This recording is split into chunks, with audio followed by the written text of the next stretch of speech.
Você pode abrir a sua palavra no livro de 1 Samuel, no capítulo 22, no versículo 1. E diz assim: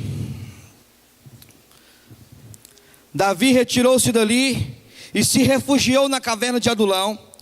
Quando ouviram isso, seus irmãos e toda a casa de seu pai disseram a ele, e desceram ali para ter com ele. Ajuntaram-se a ele todos os homens que se achavam em aperto, quebrado, sem dinheiro, todo homem endividado, e todos os amargurados de espírito. E ele se fez chefe deles, e eles eram uns 400 homens. Dali passou Davi a Mispa de Moabe e disse ao seu rei: deixe estar meu pai e minha mãe convosco, até que eu saiba o que Deus há de fazer por mim. Trouxe-os perante o rei de Moabe, e com este morou por todo o tempo que Davi esteve naquele lugar.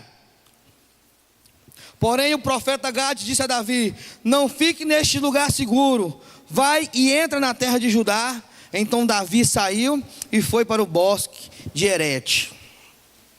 Queridos, aqui nós percebemos uma situação conflituosa em que Davi estava se encontrando. Davi tinha entrado numa errada. Vou falar a sua linguagem e a minha linguagem, beleza? Davi tinha entrado numa errada com o rei Saul, e o rei Saul se apressava em pegar Davi. Falou: vou passar Davi, vou matar aquele cara, vou pegar ele. Então Davi teve medo, e Davi então fugiu. Falou: vou fugir, vou esconder lá na Adulão. Adulão foi eu que criei, Adulão é uma caverninha que foi eu que achei. Saul não vai me encontrar. Só que é o seguinte, quando Davi fugiu, teve uma galerinha que correu atrás dele. Só uma galerinha massa, uma galerinha cheia de crise, cheia de problema. Os endividados, quem tem dívida aqui? É só eu que estou devendo? Ó, lá atrás tem um desse jeito assim, ó. Os amargurados, os problemáticos. Eu acho que podia ser ao contrário, né? Tudo isso é porque o povo estava sem dinheiro, né, Deus? Passando situação difícil, o cara fica meio depressivo, fala: Deus, estou sem dinheiro, pai, não estou pagando as minhas contas. Aí o cara vai ficando depressivo, aí o cara vai ficando meio desanimado. De repente ele vai escondendo Adulão, não quer sair de casa, não quer sair do quarto. Vou contar um segredo meu. Antigamente, quando eu tinha um problema, e esse problema me afligia muito, eu ia para minha casa, eu desligava o meu celular, e eu hibernava, irmão, era igual um urso. Eu dormia para poder esquecer o problema, para poder esquecer aquela situação. E o tempo passava, mas quando eu acordava, estava lá o problema. Ele falava assim: bom dia, Marquinhos, tudo bem? Você dormir não vai resolver o seu problema. Então eu estou aqui hoje para dizer para você a respeito de crise. Davi enfrentou uma crise, Lindomar. Davi enfrentou uma crise, pastor Davidson. Davi estava diante de uma situação adversa, assim como hoje nós vivemos. Davi estava sendo perseguido. A situação de Davi, financeiramente, de acordo com essa perseguição, ele foi se esconder numa caverna. Qual é a situação de uma caverna? Precária, sem saneamento básico, está parecendo com o Brasil, sem educação. E aí, consegue analisar melhor? Vamos lá então. Quando Davi se escondeu, a população que o Brasil hoje tem, os endividados, os amargurados, os problemáticos, foi tudo com Davi. Falou assim: se Davi, que é Davi, correu, imagina eu, vou vazar para lá também. Então Davi se encontrou naquele lugar com homens, aqui não diz mulheres, aqui fala homens, que estavam desanimados, homens que estavam desacreditados, homens esses que até a família deles já não tinha mais confiança, porque eles estavam a par da sociedade. Porque eles não tinham mais expectativa, Fernanda, de viver. Eles não tinham mais sonhos de conquistar nada, Ana Iris. Então eles correram atrás de Davi e falou assim: se Davi está lá, o Senhor é com ele, então o Senhor vai ser conosco também. Queridos, e o que eu quero falar? Porque jovem é cheio de crise, é cheio de probleminha, é cheio de dificuldade. E para nós alcançarmos o melhor de Deus, nós precisamos sair dessa crise. Mas eu quero compartilhar com você algumas crises que o jovem vive. Eu falei crise? Sim ou não? Falei? Será que eu falei, Lindomar? Falei?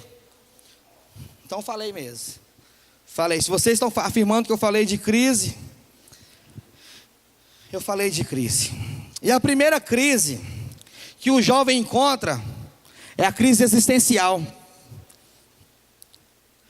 A pessoa vai crescendo, ela não se preocupa em construir nada, em conquistar nada, e de repente ela começa: por que eu nasci? Por que eu estou aqui? Qual que é o meu negócio? Desse negócio? Por que minha mãe começa a culpar a mãe? O que sua mãe tem a ver com a sua vida, moço? Aí o cara não quer estudar, vai trabalhar lá no Ceasa. Ele fala assim: o Ceasa tem emprego demais. Tem mesmo, irmão. O Ceasa é uma bênção para as famílias da nossa região. É uma bênção. Mas aí o cara tem 16 anos e fala assim: eu vou estudar, eu vou trabalhar. Estuda, querido. Não, vou trabalhar. Querido, estuda, vai para o Ceasa. Aí bate carroceria lá o tempo inteiro. Aí fala assim: querido, vai estudar. Não, estou cansado demais, trabalhei demais hoje. E de repente chega uma certa idade, esse jovem, eu estou só comentando, não estou criticando quem trabalha no Ceasa, amém? Lá é uma benção, para esclarecer. E de repente a idade passa, esse homem não procura uma melhora, esse homem não procura um crescimento, e de repente ele começa a entrar nessa crise existencial. Por que eu estou vivo? Por que eu não tenho o que o meu irmão tem? Por que eu não ando no carro que o Davidson anda? Por que eu não tenho a roupa que o Lindomar tem? Por que eu não faço o que ele faz? Porque você não dedicou como ele dedicou. E é por isso que você não tem. E a primeira crise que o jovem vive é essa: a crise de ter nascido. Por que eu sou assim? É porque eu sou diferente. O jovem, quando ele chega numa certa idade, Ana Iris, você é professora, você sabe, ele começa a querer criar um estilo próprio, de preta, cabelo rupiado, não sei o que, para tentar chamar a atenção. Eu engordei. Entendeu?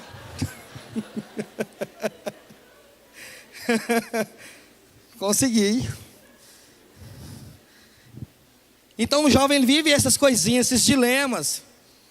Sabe, então, para com isso. Saia dessa crise. Você foi criado pelo Senhor para ser melhor, para ser maior, para vencer, para superar as suas dificuldades e para ser alguém. Amém? Se o mundo não te aceitar, querido, ele te aceita. Vem para cá.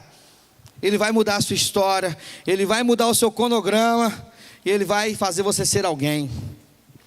A segunda crise que a pessoa vive, que o jovem vive, Lindomar, é a crise emocional.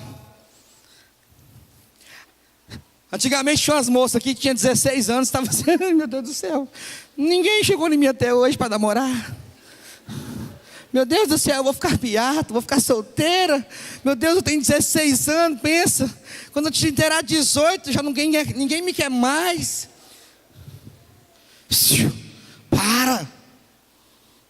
Para com isso. Tem aqueles jovens precoces, né? Eles pulam etapas, já tem 10, está brincando de carrinho. Com 11, ele começa a lavar a mão. Com 12, ele começa a namorar. Com 15, ele é pai. E aí vem falar assim: por que eu estou vivo? Por que eu estou aqui? Irmãos, nós só temos problemas porque nós procuramos esses problemas. Se nós vivermos cada fase da nossa vida como é para ser vivida, você vai viver tudo que o Senhor tem para você. Amém? E aí as irmãs ficam, meu Deus do céu, cadê o meu namorado? Cadê meu ungido? Aí tem aquele argumento que toda igreja tem. Você pode ir aqui, você pode ir na ICR, você pode ir na presbiteriana ali embaixo, que as irmãs falam assim, ó, não tem homem para mim nessa igreja. Aí os irmãos mole, frouxo, olha para o lado, para o outro, minha ungida não entrou aqui ainda. E aí o negócio vai ficando, inchando homem, inchando de mulher. E eu quero dizer para você, mulher, o negócio está tão feio, que está tendo crise até de homem. Hoje eu ia passando ali na Ricardo Paranhos, tem uma placa lá assim, ó. Como é que é, meu bem? Separe os homens dos meninos. Está bem grande a placa, separe os homens dos meninos. Eu fiquei sem entender aquela placa. Todo mundo é adulto, todo mundo tem idade, todo mundo trabalha. Mas quando fala separe os homens dos meninos, maturidade, cabeça. Mulher não está procurando um rostinho bonito, um cabelo rupiado, não, irmão. Mulher quer alguém que entende ela. Mulher quer alguém que compreende ela. Mulher quer alguém que fala a língua dela. Aí a irmã vai conversar com você. Você pega o celular e sai correndo com o celular na mão atrás do Pokémon. Fala, opa, Pokémon. Ué. Me ajuda, velho.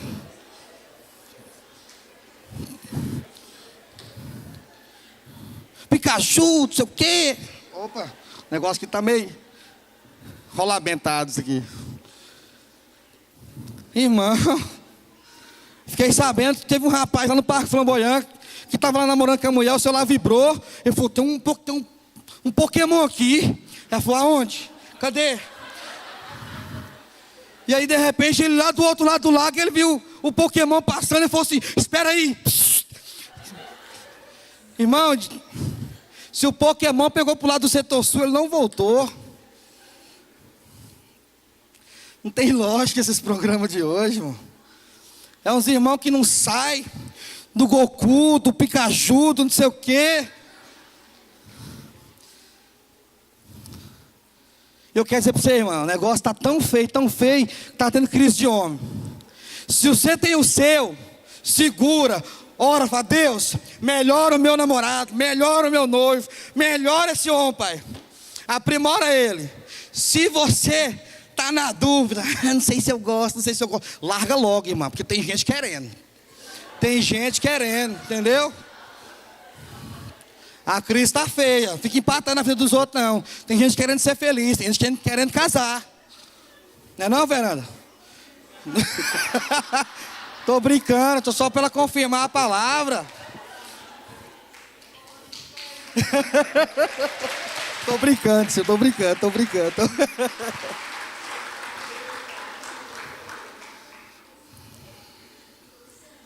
E aí as irmãs ficam cantando assim, ó. Tô ficando velha, não posso ficar solteira. Essa vocês lembram, né? Só vocês mesmo. E existe uma crise que tem pegado os jovens. É a crise financeira. Essa crise financeira tem feito muitos jovens saírem deste lugar e ir para este lugar. Porque os jovens não têm uma estrutura no Senhor. Eles vão fazer coisa errada. Hoje, 70% dos alunos de escola pública, eles têm uma tendência a se marginalizarem. Por quê? Por causa do ambiente que eles vivem. Por causa que os professores não dão conta de controlar, porque os pais acham que a educação tem que partir da escola. E não é. E esses jovens crescem. Vou andar de carreta, vou andar de colar de ouro, vou andar não sei o quê. E de repente, eles não têm condição, eles não têm estudo para se manter, para ter isso. Então ele começa a ter uma mente marginalizada. Vai para a rua, vai tomar o que é dos outros, para ele ostentar aquilo que tem dentro da vida dele, que ele quer. Eu quero para mim, eu quero para mim, eu quero para mim. Certa vez, eu conheci um rapaz que ele virava para mim e falava assim, ó, hoje eu não tenho, mas daqui 1 mês, 2 meses eu vou ter. Eu falei, mas que jeito, você nem trabalha? Então, tudo que eu quero eu tenho. E muitos jovens não medem esforços. Eles simplesmente deixam ser influenciados por um meio que vai acabar com as suas vidas. Saia dessa crise, jovem. Resolva a sua vida. Está difícil. Não é só para você, é para todo mundo. Desemprego está alto, tá? Mas para aqueles que se qualificam, ainda tem oportunidade.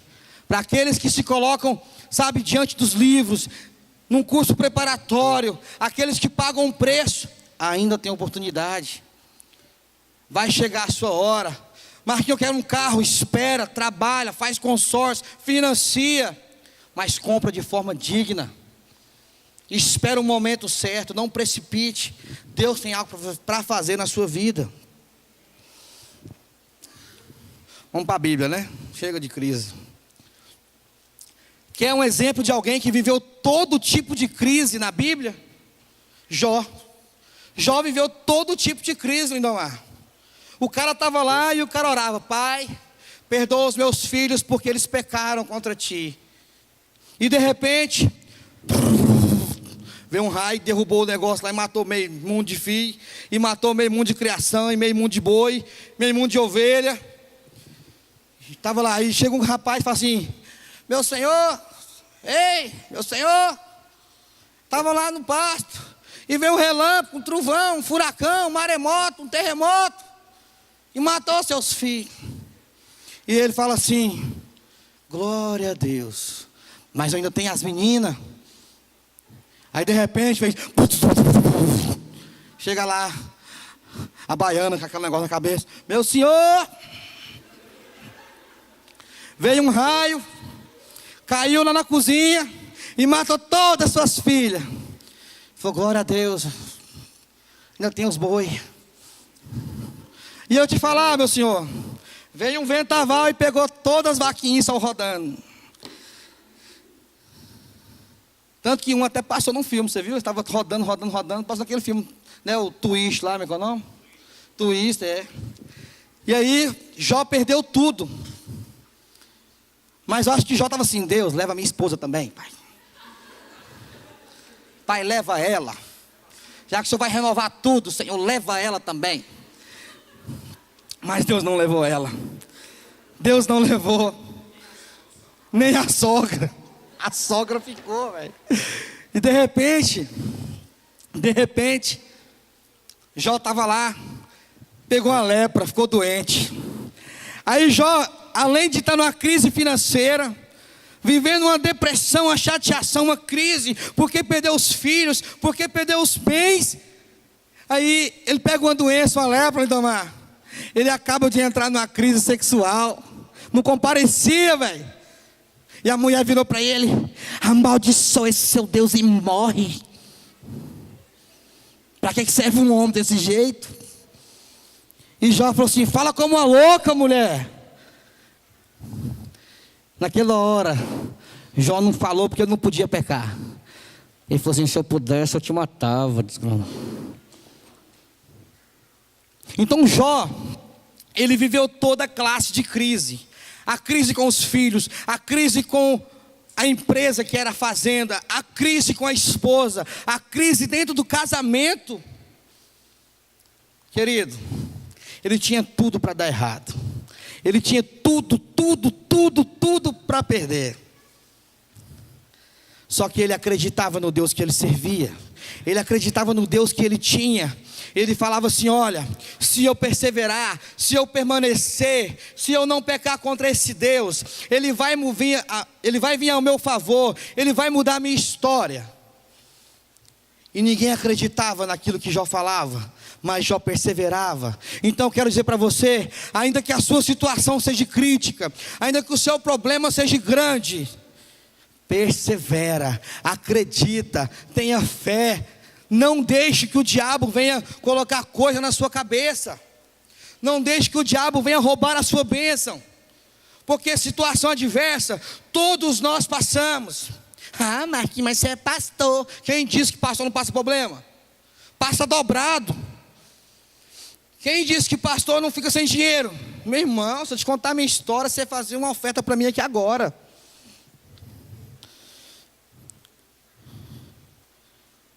Mas é momento de glorificar o Senhor. As crises, elas vêm para serem vencidas, para serem superadas, para serem lembradas como oportunidades que o Senhor nos deu de vencer. O Senhor está te aprovando.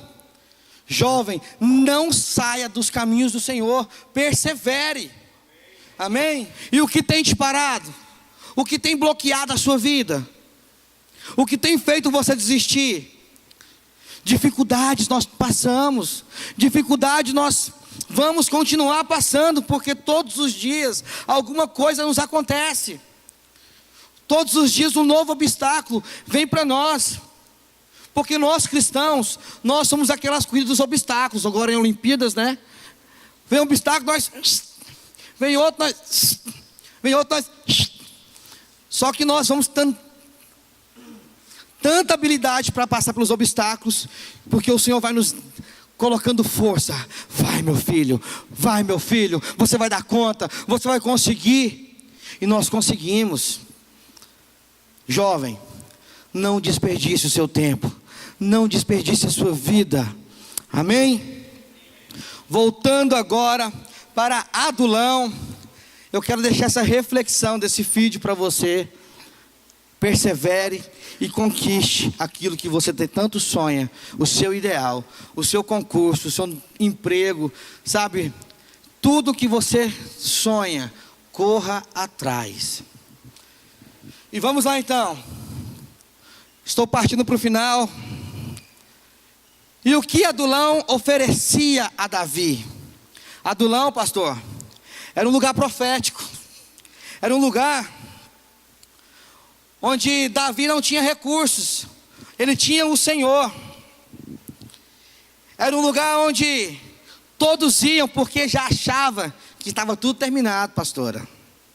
Meu bem, meu amor.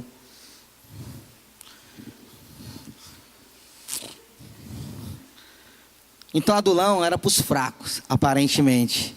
Era para os final de carreira, para o fim de carreira. Só que é o seguinte, as pessoas não contavam que em Adulão sempre vai existir um Davi.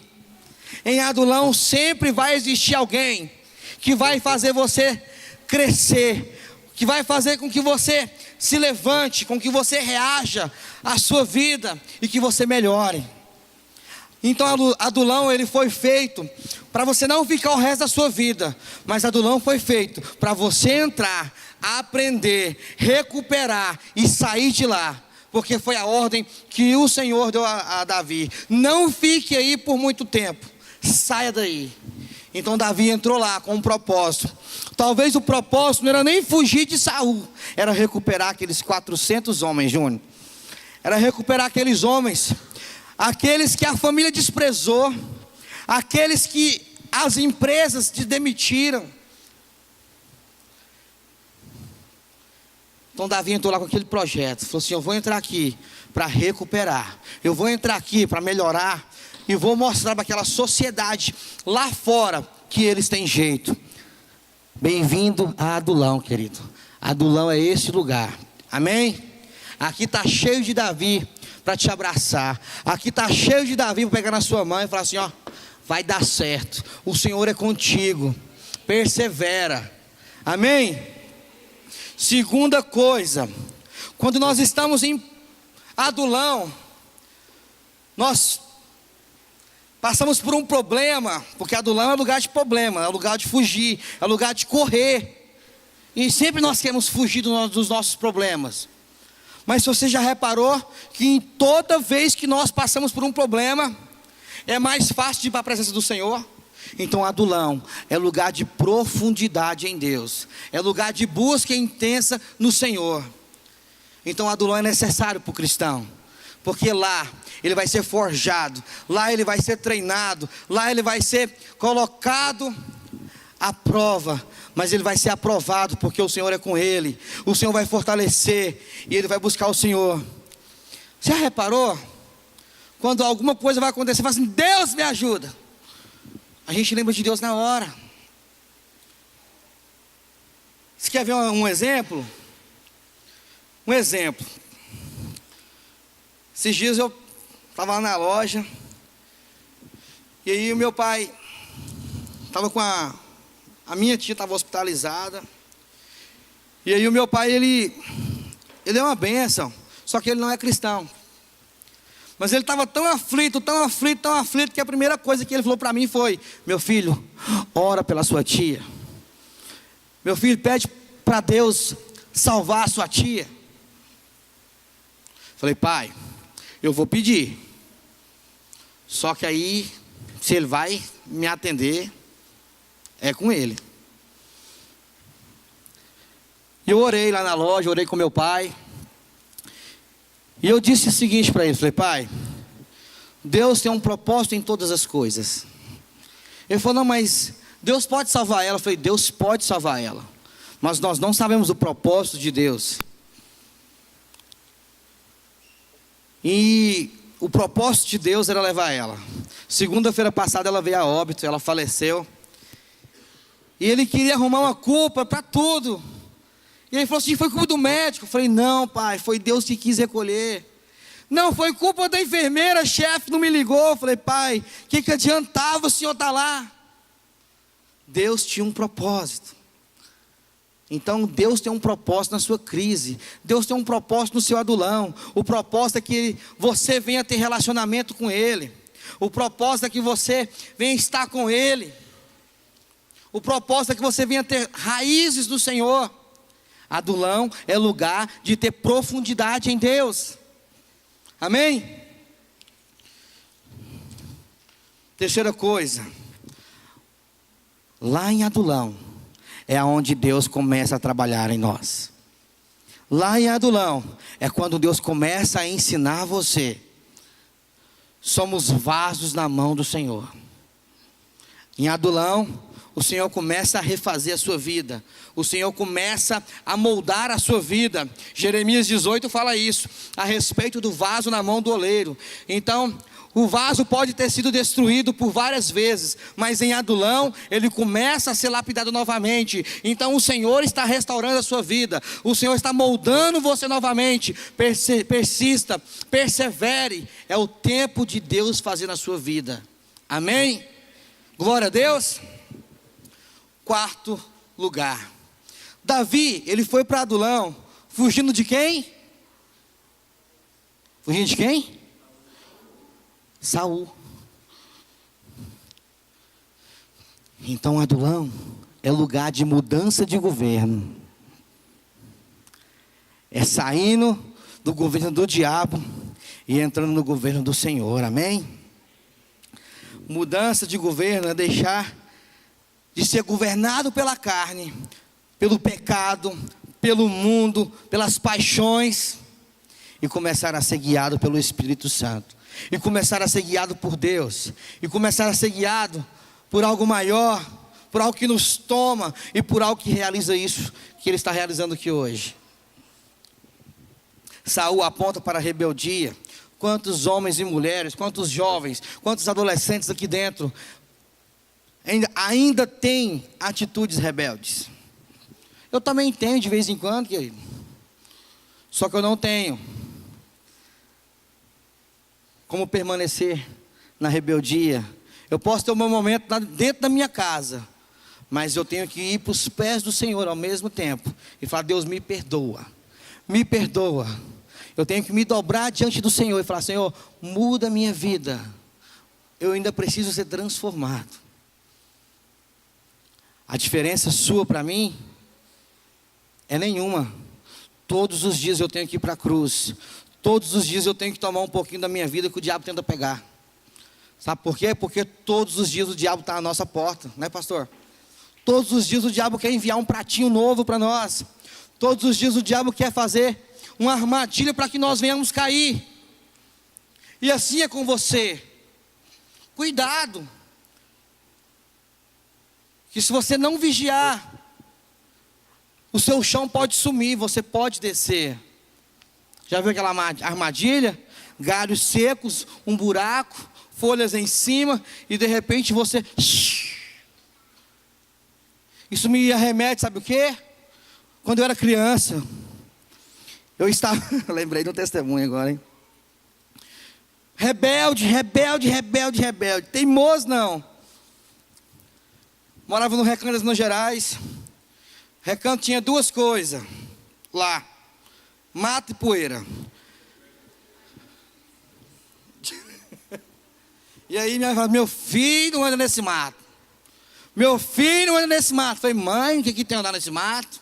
Qual que é o problema, mãe, andar nesse mato? Não tem cobra não, mãe. Meu filho aí tem uma cisterna.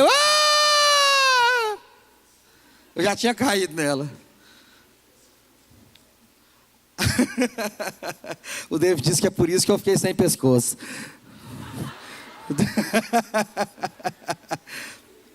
Disse que foi no impacto. Disse que você entrou. Disse que eu tenho que rir para não chorar, porque se eu for apelar, não tem como. Agora eu sou pastor, gente, eu tenho que espiritualizar tudo. Então eu caí. Cheguei lá embaixo. Aí eu gritava: mãe! E minha voz parece que não saiu do buraco. Mãe! Uma bela hora, minha mãe apareceu lá. Filho, você tá bem? Tô, mãe. Tira daqui, mãe. Tem que esperar seu pai chegar, meu filho. Era 10 horas da manhã, meu pai só chegava às 7.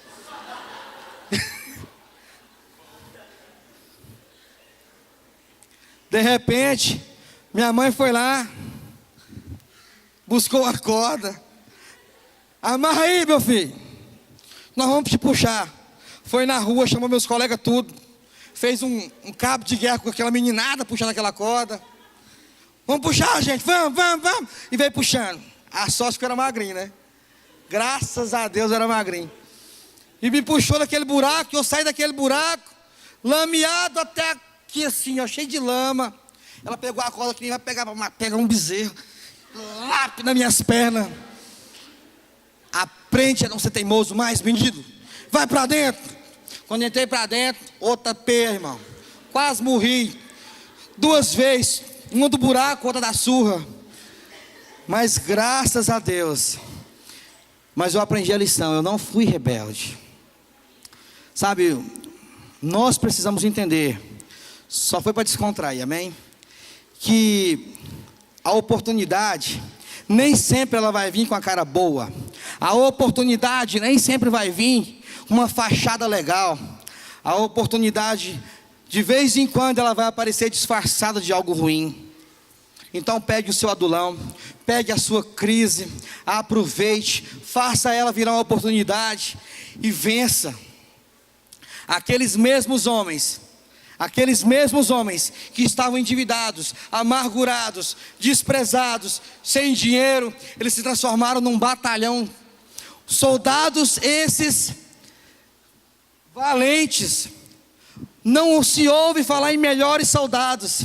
Eles ficaram conhecidos como os valentes de Davi. Se você começar a ler 2 Samuel, no capítulo 23 em diante, vai falar de alguns. Tem um lá, querido, que ele lutou tanto, que a espada não saía da sua mão. Ela ficou colada na mão dele. O tanto que ele estava determinado em vencer, em conquistar, em defender aquilo que era seu. Quanto você está disposto a fazer? Quanto você está disposto a lutar por aquilo que você sonha, por aquilo que você quer? Quanto você está disposto? Até onde você quer ir? Até onde você consegue chegar?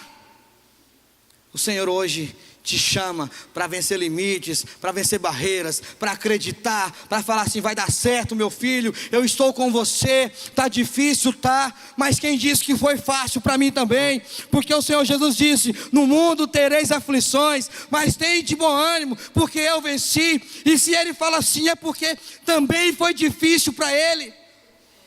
Quanto mais a nós, quanto mais para mim e para você. Se o próprio Deus passou dificuldades, imagina a gente. Chegou o tempo de levantar do pó. Chegou o tempo de bater a poeira. Chegou o tempo de sair da caverna. Beleza?